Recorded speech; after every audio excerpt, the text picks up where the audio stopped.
Michelle, thanks for joining me. Oh, it's my pleasure, Matt. You know, I think a lot of our viewers would be surprised that you've been an advocate for marijuana legalization since 1997.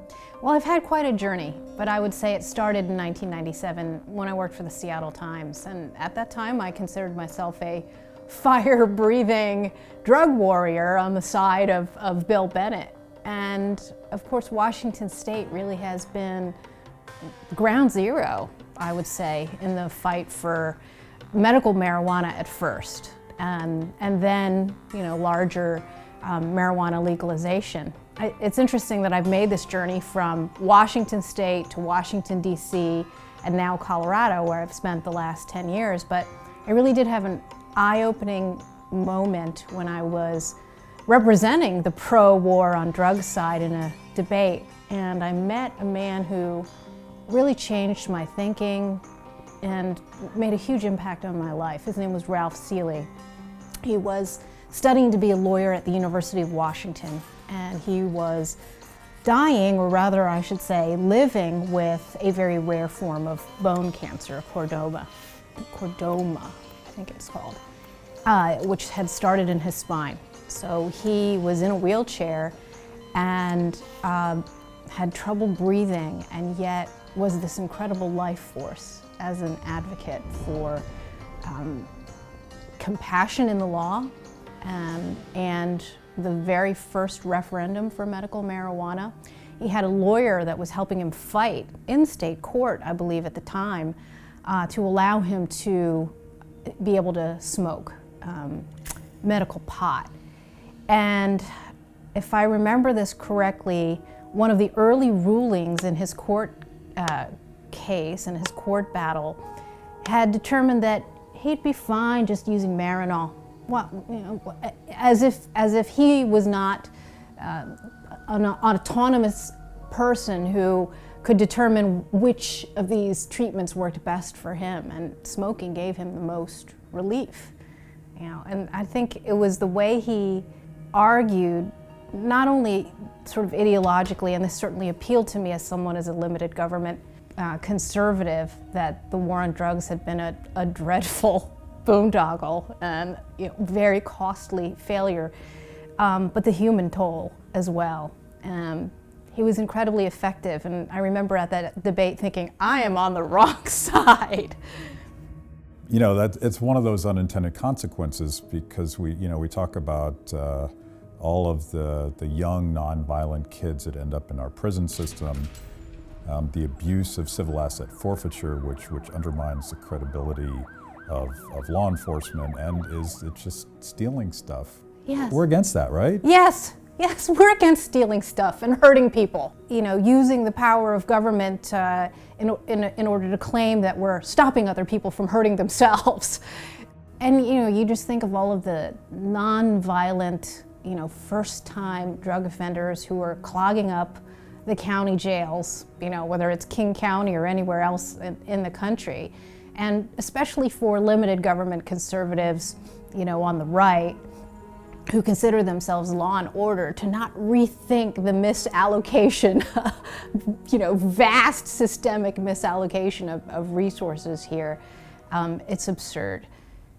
You know, then when I moved to Colorado, we were there, we got there in 2008, and the medical marijuana initiative had passed, and they were well on their way towards the wider approval of recreational marijuana. And I still had misgivings. And at the time, there had been a huge rush to apply for medical marijuana cards, and so there was a backlog. My mother-in-law was diagnosed with stage 4 melanoma, and it would have taken almost a year for approval of a medical marijuana card. But my husband and I were able to just walk into a recreational shop in Pueblo. It's the same one that was owned by either Cheech or Chong. I can't remember which one's the entrepreneur. Chong. I think it's Chong. And it was our first experience. because the way the medical marijuana initiative was written, each locality has been able to determine the licensing process. So this idea that so many people here in the Beltway, or sort of the pop culture idea of what Colorado is, that that there are recreational shops across from every Starbucks, just it hasn't happened that way. And I think it's an interesting experiment. And I do not see the propaganda view of Colorado that people have. It certainly isn't helped by the cannabis that CNN had on, when was that? When did they have it? A couple of months ago, where they brought some reporter in. It's not like that. I mean, you can't just smoke it out in the open. It's fairly highly regulated. That's how they determined it should be, and it's working out, I think, much better than all of the Chicken Littles expected it to.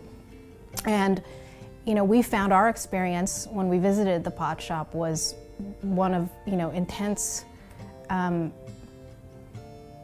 professionalism.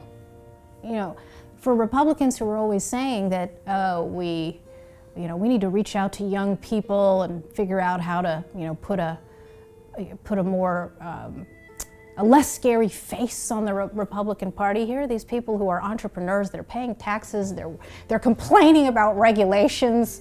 Aren't these people you want voting for you? Yeah. Yeah. We went into one in Las Vegas right after recreational became legal, and it was shocking at how freaking normal it was. Here's a small business owner, and he complains about taxes and regulation, and making sure that politics doesn't screw up the link between supply and serving his customers. There's counselors there that can tell you about their grandma that uses CBD oil to rub on her hips to get up in the morning, and there was nothing radical about that. There was no poster of Chong in this particular institution. It's just it's a small business. Yes, and they serve a very wide and diverse clientele. When we went to the recreational shop in Pueblo, there were soldiers in uniform. Pueblo is not that far from Fort Carson. We saw upstanding middle-class people our age. We saw college students, sure. There were senior citizens. I mean, it wasn't really much different than going to Safeway grocery store, And we were treated with an incredible level of compassion as well. We sort of explained our situation. I had no idea what I was looking at. There was the entire edible section, but there were bongs, and we didn't know. And they steered us right. And for my mother-in-law, it was much more preferable to her to have a few crackers and still be able to play Scrabble and speak coherently and take the edge off of her pain, rather than be on the worst, most zombifying opioids that are prescribed by traditional mainstream medical professionals. And she certainly appreciated having that choice in the twilight of her life, and we did too. Yeah, I think I'm thinking, of course, of our Attorney General Jeff Sessions, who has said good people don't smoke marijuana, and that triggered me to come out and tell my cancer story from a long time ago, because we lived in this house. We're on Capitol Hill, and Washington D.C. had already voted to legalize medical cannabis. And I wanted to try it, but I couldn't, because I discovered that Congress had intervened. The so-called Bob Barr Amendment had stopped that. And I look at a lot of the comments and the pushback that I got when I told that story, and I don't think people that haven't been through cancer appreciate how many drugs you're on. Like there's a whole host of painkillers. You can do the worst of opioids, and they give them out like candy. And you have drugs to fix the damage caused by other drugs, to fix the damage caused by chemo. So you have this platform of stuff. Why wouldn't you want that person to be able to try medical cannabis? I don't understand. My feeling is that they, and by they I mean sort of the militant and unreasonable government officials, who take this unforgiving position, even on things like CBD, the cannabidiol oil, which has no THC content. I think it's a threat to the racket that we were talking about, a threat to their power, and it is the camel's nose under the individual autonomy tent.